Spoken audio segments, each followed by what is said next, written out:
actually, I think both genders throughout all human history valued chastity, valued sexual purity, both men and women, right, for religious reasons chiefly. Mm-hmm. Although men were more invested in it because one of the reasons men care about a woman's body count or a woman's promiscuity, if a woman's promiscuous, you cannot guarantee paternity. So one of the biggest L's as a guy that you can take is raising a child that's not yours. Right. So a promiscuous woman or a woman who's not a virgin, if she's sleeping with other men and she gets pregnant, then you can't guarantee who the father is. Now, obviously today, in the past, I think DNA tests came around in the 1980s.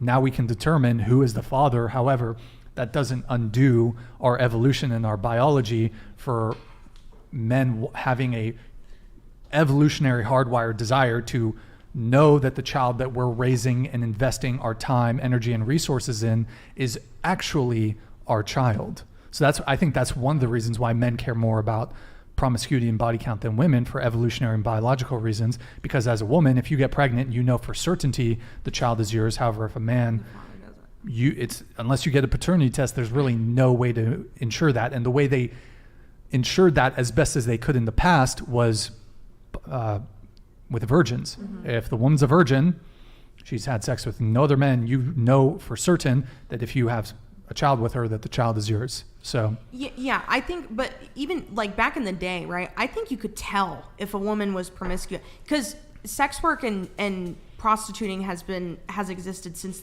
the dawn of time. Women, as soon as women figured out that they could commodify off of sex, that's what they did. So it's like it was in the olden days. So everyone thinks this whole OnlyFans stuff is new. It's not, But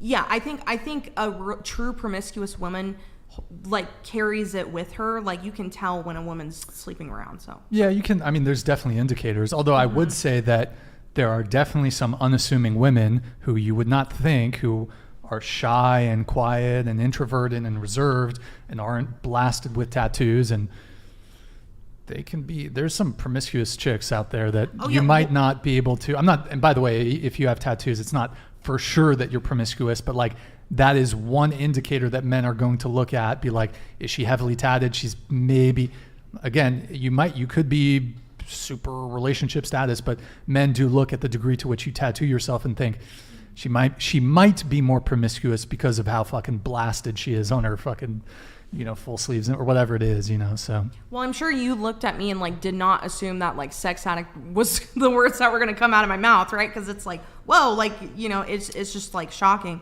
But yeah, so I agree with that. Yeah. Yeah, I mean, I think a lot of guys can tell. I mean, it's in your behavior, it's how you move.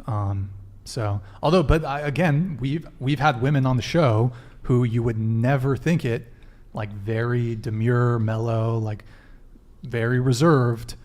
And they, we had a 19-year-old girl who had slept with 33 people. And she was